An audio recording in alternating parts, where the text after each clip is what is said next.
சங்கீதம் 25 நாம் தியானிக்க இருக்கின்றோம். நெருக்கடியின் மத்தியில் வளர்ச்சி அடைந்த விசுவாசத்தினுடைய ஜெபம் என்ற தலைப்பிலே நாம் இந்த சங்கீதத்தை நாம் தியானிக்க இருக்கின்றோம். ஒரு நெருக்கடியான நேரத்திலே ஒரு முதிர்ச்சி அடைந்த விசுவாசியினுடைய இதயத்தின் ஒளியாக இந்த சங்கீதம் பதிவு செய்யப்பட்டிருக்கிறது. ஒரு தாழ்மையான ஆத்துமாவினுடைய ஊக்கமான ஜெபம் இந்த சங்கீதம். சோதனை மற்றும் துன்பத்தின் வேளையிலே கடவுளின் வழிகாட்டுதல், அவருடைய கருணை, அவருடைய பாதுகாப்பிற்காக ஏறெடுக்கின்ற ஜெபமாக இந்த சங்கீதம் 25 அமைந்துள்ளது. இதை இன்னும் சொல்ல வேண்டும் என்று சொன்னால், இது ஒரு அழகான நம்பிக்கை பயணம். ஒரு எளிமையான ஆரம்பம். கடவுளிடம் தன்னை முழுமையாக ஒப்படைத்து கொள்வதோடு இந்த சங்கீதம் தொடங்குவதை நாம் பார்க்கின்றோம். கடவுளுடைய இயல்பு தன்மை, அவருடைய குணாம்சங்கள், the attributes of God, அதை தியானிக்கின்ற சங்கீதமாக இந்த சங்கீதம் இருக்கின்றது. அவரிடத்திலிருந்து அறிவுறுத்தல்கள் அல்லது பாதையை காட்டும்படியாக வேண்டி ஏறெடுக்கின்ற ஜெபம் இந்த சங்கீதம். அவருடைய உடன்படிக்கை, அவருடைய அன்பான தயவிலும், அவருக்கு பயப்படுகிறவர்களுக்கு அவர் வாக்குறுதி அளித்தவற்றிலும் உள்ள வாக்குறுதியின் மேல் உள்ள நம்பிக்கையை வெளிப்படுத்துகின்ற சங்கீதமாக நாம் இதை பார்க்கின்றோம். எல்லாவற்றிற்கும் மேலாக ஒரு பரந்த, ஒரு விரிவான கண்ணோட்டம், அதாவது இஸ்ரவேலின் விடுதலைக்காக ஒரு ராஜாவினுடைய உச்சக்கட்ட ஜெபமாக, அதாவது தேசத்திற்கான மாற்றமாக இந்த சங்கீதத்தை நாம் பார்க்கிறோம். நாம் இந்த சங்கீதத்தை 2 தலைப்புகளிலே தியானிப்பது நமக்கு மிகவும் பயனுள்ளதாக இருக்கும் என்று நான் கருதுகின்றேன். ஒன்று, கடவுளுடைய குணாம்சங்களாக தாவீது பதிவு செய்திருக்கின்ற வசனங்கள், அதாவது வசனம் 1, 8 முதல் 10 வரை மற்றும் 12 முதல் 15 வசனங்கள். இரண்டாவதாக, கடவுளிடம் தாவீது வைக்கின்ற வேண்டுதல்கள், ஜெபங்கள், the prayer of David to God.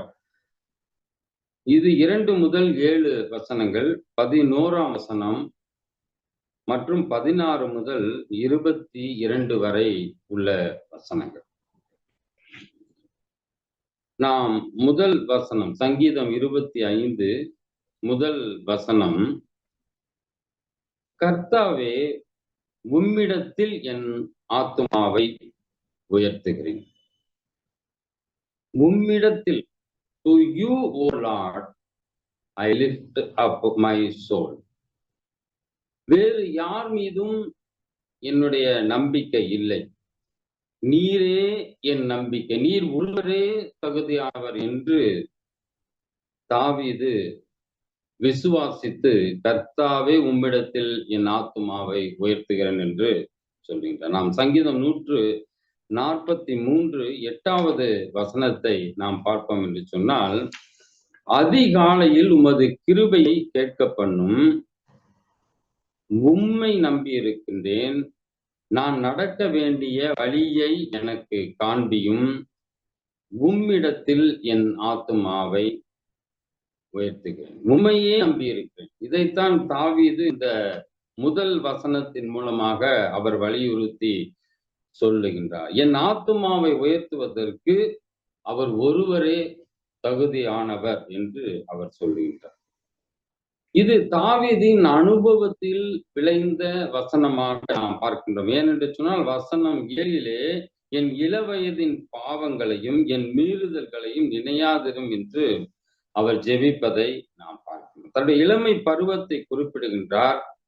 வயது முதிர்வின் காலத்திலே இந்த சங்கீதத்தை எழுதுகின்றார்.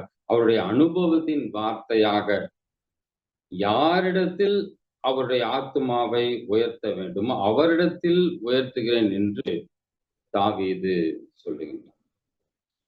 நாம் ஆலய நடைமுறைகளில் கூட உங்கள் இருதயத்தை உயர்த்துங்கள் என்று குருவானவர் சொல்வார். நாம் எங்கள் இருதயத்தை ஆண்டவரிடத்தில் உயர்த்துகிறோம் என்று நாம் சொல்வோம். நம்முடைய ஆண்டவராகிய கடவுளுக்கு ஸ்தோத்திரம் செலுத்த கடவோம் என்று குருவானவர் சொல்லுகின்ற பொழுது அப்படி செய்வது தகுதியும் நீதியுமாய் இருக்கிறது என்று நாம் பதில் உரைப்போம். அந்த இருதயத்தை உயர்த்துதல் என்பது உளப்பூர்வமாக, அனுபவபூர்வமாக, இதயபூர்வமாக இருக்க வேண்டும் என்பதைத்தான் இந்த வசனம் நமக்கு சொல்லுகின்றது. கடவுளிடம் தன்னை முழுமையாக அவர் ஒப்பு கொடுத்து இந்த சங்கீதத்தை தொடங்குவதை நாம் பார்க்கின்றோம். இதை மேக்லாரன் என்ற விசுவாசி சொல்லுகின்ற பொழுது, all in all are not at all is a requirement for true devotion என்று அவர் சொல்லுகிறார். எல்லாவற்றிற்கும் எல்லாவுமாக என்னுடைய கர்த்தர் இருக்கிறார், அவரிடத்தில் என் ஆத்மாவை நான் உயர்த்துகின்றேன். வசனம் 8, கர்த்தர் நல்லவரும் உத்தமருமாய் இருக்கிறார், ஆகையால் பாவிகளுக்கு வழியை தெரிவிக்கிறார். Good and upright is the Lord, therefore will he teach sinners in the way. கர்த்தர் நல்லவர், அவர் உத்தமர், ஆகையால் பாவிகளுக்கு அவர் தண்டனையை தருகிறார் என்று இல்லாமல் அவர் வழியை தெரிவிக்கிறார் என்று அங்கு சொல்லப்பட்டிருப்பதை நாம் பார்க்கிறோம். பாவிகள் மீதும் அவர் அன்பு கொண்ட அவர் நல்லவராக அவர் இருக்கின்றார். பாவிகள் தங்களுடைய பாவத்திலிருந்து விடுபட்டு அவருடைய மேல் விசுவாசத்தை வைத்து அழிவை அடையாமல் தங்களை காத்து கொண்டு தம்மை நோக்கி திரும்ப வேண்டும் என்று அவர் விரும்புகிற நல்லவராக, உத்தமராக இருக்கின்ற காரணத்தினாலே அவர் பாவிகளுக்கு வழியை தெரிவிக்கின்றார் என்று தாவீது பதிவு செய்கின்றார். இதுவும் அவருடைய அனுபவம் தான். அவருடைய வாழ்க்கையிலே அவர் பட்ட அனுபவத்தின் விளைவாக தான் பாவம் செய்த பொழுது எப்படி தன்னை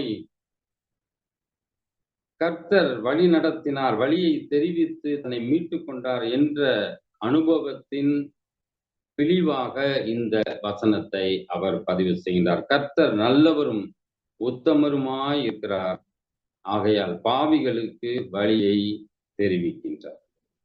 The goodness, அது God's kindness and character, அவருடைய குணாம்சத்தை அங்கு குறிப்பிடுகின்றது. Uprightness, God's righteousness and justice, அவருடைய நீதியையும் நியாயத்தையும் அது குறிப்பிடுகிறது. அவரிடத்தில் அவர் நல்லவராக இருக்கின்ற காரணத்தினால் பாவிகளுக்கு 2 விஷயங்களை அவர் கொடுக்கின்றார். ஒன்று இன்ஸ்ட்ரக்ஷன், பாவ வழியிலிருந்து திரும்பி வருவதற்கு அவர் வழிகாட்டுதலை, சரியான பாதையை அவர் காட்டுகின்றார். நாம் 4வது வசனத்திலே நாம் பார்ப்போமானால், கர்த்தாவே உம்முடைய வழிகளை எனக்கு தெரிவியும், உம்முடைய பாதைகளை எனக்கு போதித்தருளும் என்று தாவீது அங்கு சொல்வதை நாம் பார்க்கின்றோம். ஒன்று இன்ஸ்ட்ரக்ஷன், 2வது ரிடம்ஷன். அப்படி மீட்டு வருகிறவர்களை அவர்களுக்கு தன்னோடு இணைத்து அவருக்கு ஹோப் ஃபார் ரெஸ்டோரேஷனை கடவுள் அங்கு கொடுக்கின்றார். காரணம், தாவீது சொல்வதை போல கர்த்தர் நல்லவராய் இருக்கின்றார், அவர் பாவிகளுக்கு வழியை தெரிவிக்கின்றார். வசனம் 9 சாந்த குணம் உள்ளவர்களை நியாயத்திலே நடத்தி சாந்த குணம் உள்ளவர்களுக்கு தமது வழியை போதிக்கிறார்.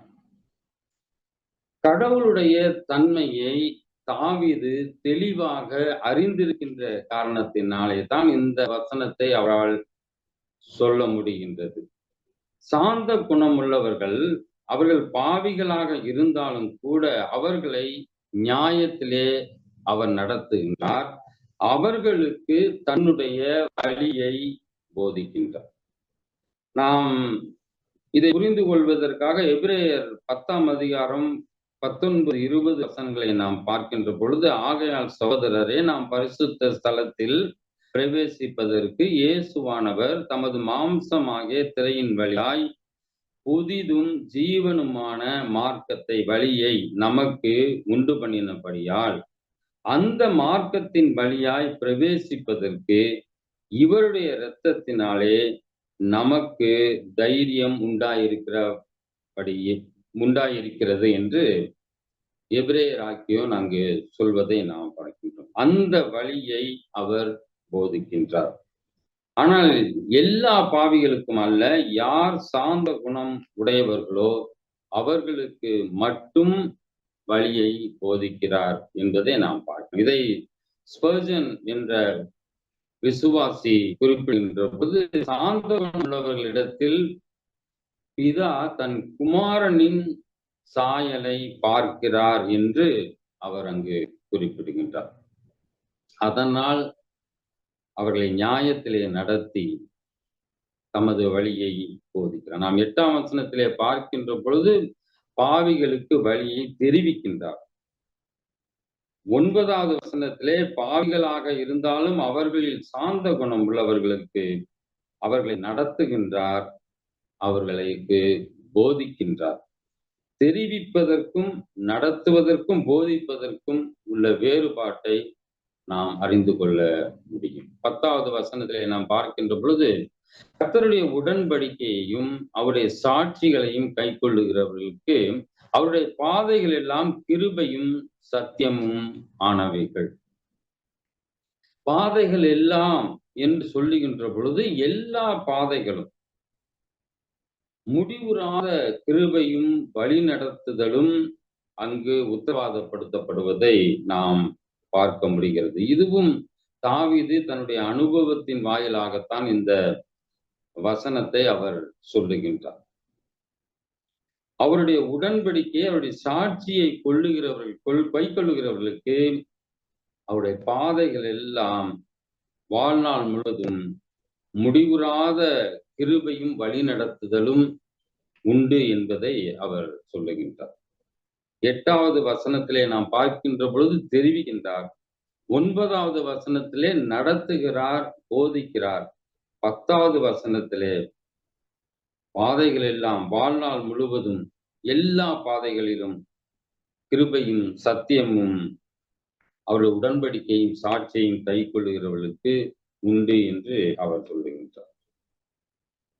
இதை நாம் தாவீதினுடைய சாட்சியாக கூட நாம் எடுத்துக்கொள்ள முடியும். அவன் ஆடு மேய்ப்பவனாக இருந்த பொழுது கரடியையும் சிங்கத்தையும் கொள்கின்றான். கோலியாத்தை கொன்று அவன் வெற்றி பெறுகின்றான். தொடர்ந்து 1 சாமுவேல் 23:5 நாம் பார்க்கின்ற பொழுது கோகிலாவிலே பெலிஸ்தரை அழிக்கின்றான், கொள்ளுகிறான்.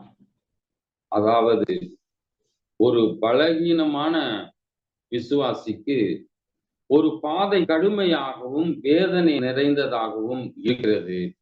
ஆனால் தாவீது தன் அனுபவத்தின் வாயிலாக முதிர்ச்சி அடைந்த, வளர்ச்சி அடைந்த விசுவாசியாக சொல்லுகிறார். இவ்வளவு பெரிய பிரச்சனைகள், கோலியாத்து போன்ற பெரிய பிரச்சனைகள் இருந்தாலும் அவருடைய பாதைகளிலே அவருடைய கிருபையும் சத்தியமும் என்னை தொடர்ந்து வருகின்ற ஒன்றாக இருக்கிறது என்று அவர் சொல்லுகின்றார். வசனம் 12 கர்த்தருக்கு பயப்படுகிற மனுஷன் எவனோ அவனுக்கு தாம் தெரிந்து கொள்ளும் வழியை போதிப்பார். நாம் இங்கு பயப்படுதல் என்ற வார்த்தையை நாம் பார்த்தால் ஏதோ நடுங்குவது என்ற அர்த்தத்தில் அங்கு சொல்லப்படவில்லை. அவருடைய வல்லமையை அறிந்து, அவரை அறிந்து, அவருக்குரிய கனத்தை, அவருக்குரிய மகிமையை செலுத்துவது என்றுதான் இந்த கர்த்தருக்கு பயப்படுகிற மனுஷன் என்ற இடத்திலே தாவீது சொல்லுகின்றார். அவருக்குரிய கனத்தை, அவருக்குரிய மரியாதையை செலுத்துகிறவனுக்கு டிவைன் கைடன்ஸ், சரியான பாதையை அவர் காட்டுகிறவராக அவர் அங்கு இருக்கின்றார். பயம் என்பது நாம் வசனம் 9 பார்க்கின்ற பொழுது, சாந்த குணம் உள்ளவர்களை நியாயத்திலே நடத்தி சாந்த குணம் உள்ளவர்களுக்கு தமது வழியை போதிக்கிறார்.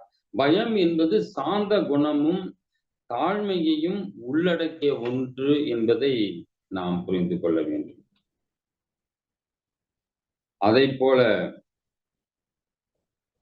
மரியாதை, ரெவரன்ஸ், கனம், இந்த இரண்டும் தொடர்புள்ள ஒன்று என்பதை நாம் புரிந்து, யார் சாந்த குணம் உள்ளவர்களாக, யார் தாழ்மை உள்ளவர்களாக இருக்கிறார்களோ அவர்கள் கடவுளுக்குரிய கனத்தை, மரியாதையை, அவர்கள் மகிமையை செலுத்துகிறவர்களாக இருப்பார்கள். அவர்களுக்கு தாம் தெரிந்து கொள்ளும் வழியை அவர் போதிப்பார் என்று நாம் இந்த வசனத்தின் மூலமாக அறிந்து கொள்ள முடியும். தாழ்மையும் அவருக்கு கனத்தையும் கொடுப்பவன் அவரிடத்திலிருந்து வழிநடத்துதலை பெறுவான். வசனம் 13 அவன் ஆத்துமா நன்மையில் தங்கும், அவன் சந்ததி பூமியை சுதந்தரித்து கொள்ளும். நாம் சங்கீதம் 37:11 பார்ப்போம் என்று சொன்னால், சாந்த குணம் உள்ளவர்கள் பூமியை சுதந்தரித்து மிகுந்த சமாதானத்தினால் மன மகிழ்ச்சியாய் இருப்பார்கள். இதில் சொல்லப்பட்டுள்ள நன்மை உலக பிரகாரமான நன்மை மட்டுமல்ல, இது ஆத்தும நன்மை. அது மட்டுமல்ல, அந்த மனிதனுடைய சந்ததியும் இந்த பூமியை சுதந்தரித்துக் கொள்ளும் என்று அங்கு சொல்லப்பட்டிருக்கின்றது. The blessing extends to the generation. இதை நாம் கர்த்தருக்கு பயந்து அவருக்குரிய கனத்தையும் அவருக்குரிய மகிமையையும் செலுத்துகின்ற மனிதனுடைய ஆத்துமா நன்மையில் தங்கும், அவன் சந்ததி பூமியை சுதந்தரித்து கொள்ளும் என்பதை நாம் இந்த வசனத்தின் மூலமாக நாம் அறிந்து கொள்ள முடியும். இதை சரியாக நாம் புரிந்து கொள்வதற்கு 1 கொரிந்தியர் 6:19 உங்கள் சரீரமானது நீங்கள் தேவனால் பெற்றும் உங்களில் தங்கியும் இருக்கிற பரிசுத்த ஆவியினுடைய ஆலயமாய் இருக்கிறது என்றும் நீங்கள் உங்களுடையவர்கள் அல்ல என்றும் அறியீர்களா என்று அங்கு பவுல் வைக்கின்ற கேள்வியை நாம் பார்க்கின்றோம்.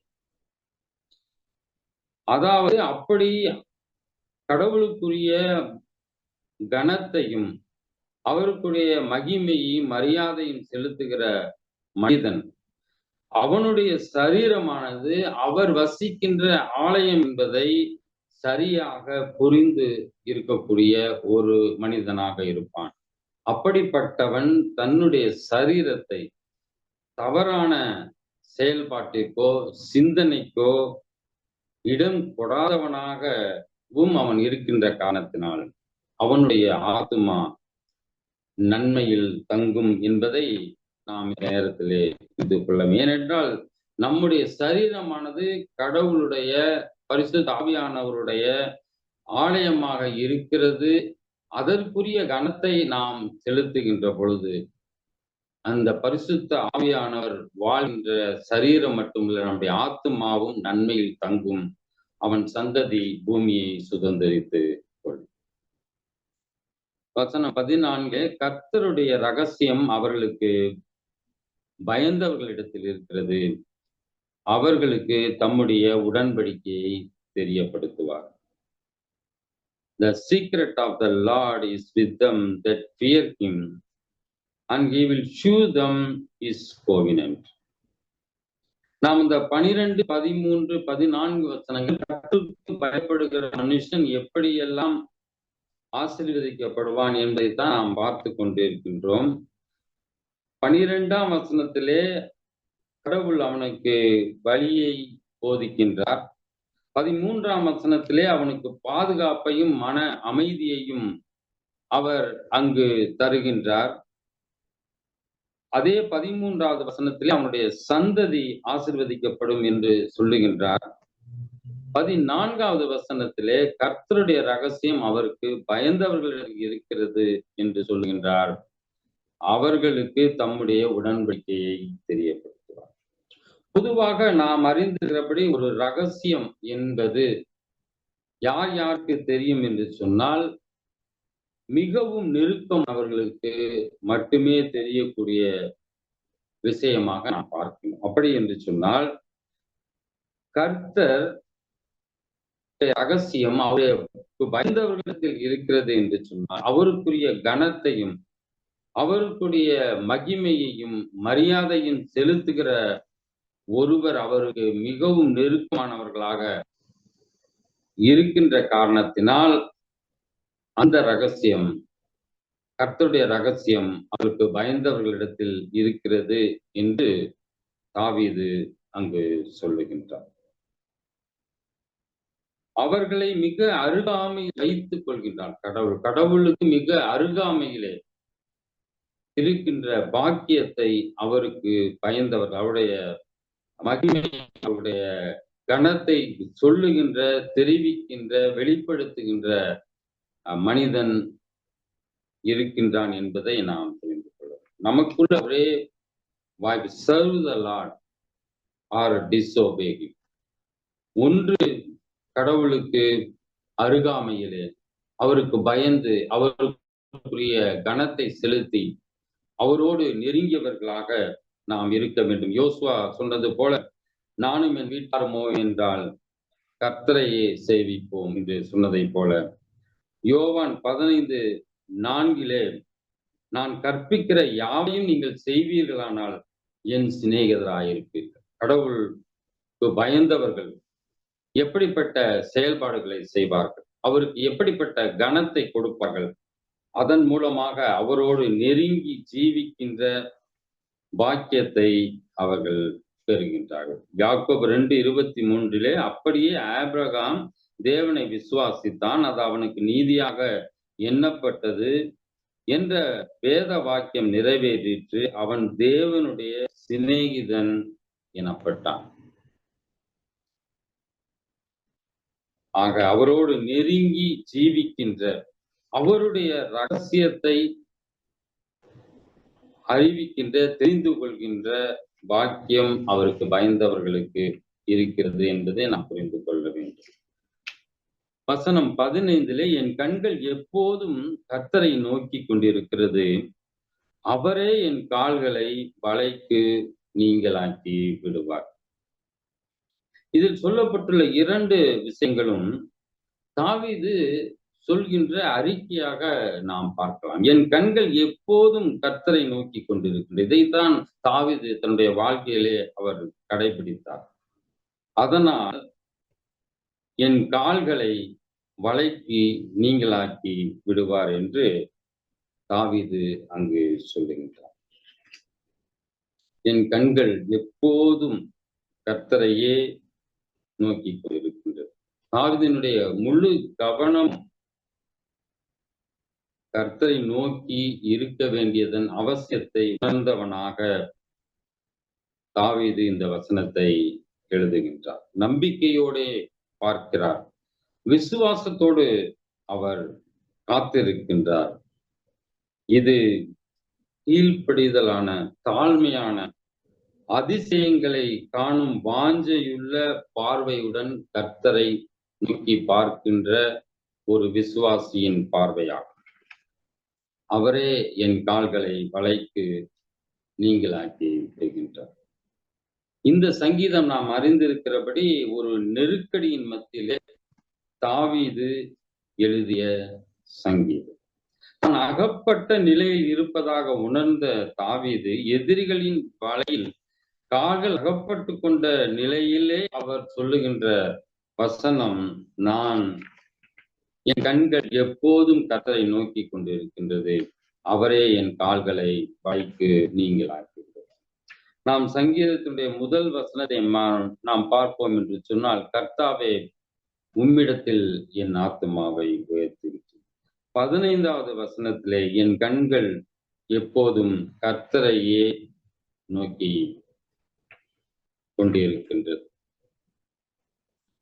இந்த குணாம்சங்களை, கடவுளுடைய குணாம்சங்களை அறிந்த தாவீது தன்னுடைய விசுவாசத்தை, தன்னுடைய நம்பிக்கையை, தன்னுடைய வேண்டுதல்களை கடவுளிடத்தில் வைக்கின்றார். அதை அவர் தெரிவிக்கின்ற காரணத்தினால, கர்த்தர் நல்லவர், அவர் உத்தமர் என்று அவர் உணர்ந்திருந்த காரணத்தினாலே, அப்படிப்பட்டவர்களுக்கு பாவிகள் மனம் திரும்ப வேண்டும் என்று வழியை தெரிவிக்கிறவராக கடவுள் இருக்கின்றார். சாந்த குணம் உள்ளவர்கள், அவரிடத்தில் குமாரனுடைய சாயலை கர்த்தர் பார்க்கின்றார், அவர்களுக்கு தன்னுடைய வழியை அவர் போதிக்கின்றார். அவருடைய உடன்படிக்கையும் சாட்சிகளையும் கை கொள்ளுகின்ற பொழுது அவருடைய பாதைகள் எல்லாம் முடிவுறாத கிருபையும் வழி நடத்துதலும் அவர்களுக்கு தொடர்ந்து கிடைக்கிறது என்பதை நாம் இந்த சங்கீதத்தின் மூலமாக நாம் அறிந்து கொள்ள முடியும். அவருக்குரிய கனத்தை, அவருக்குரிய மரியாதையை நாம் செலுத்துகின்ற பொழுது, அவருக்கு பயந்து நாம் வாழுகின்ற பொழுது, அவருடைய டிவைன் கைடன்ஸை நாம் பெற்றுக்கொள்ள முடியும்.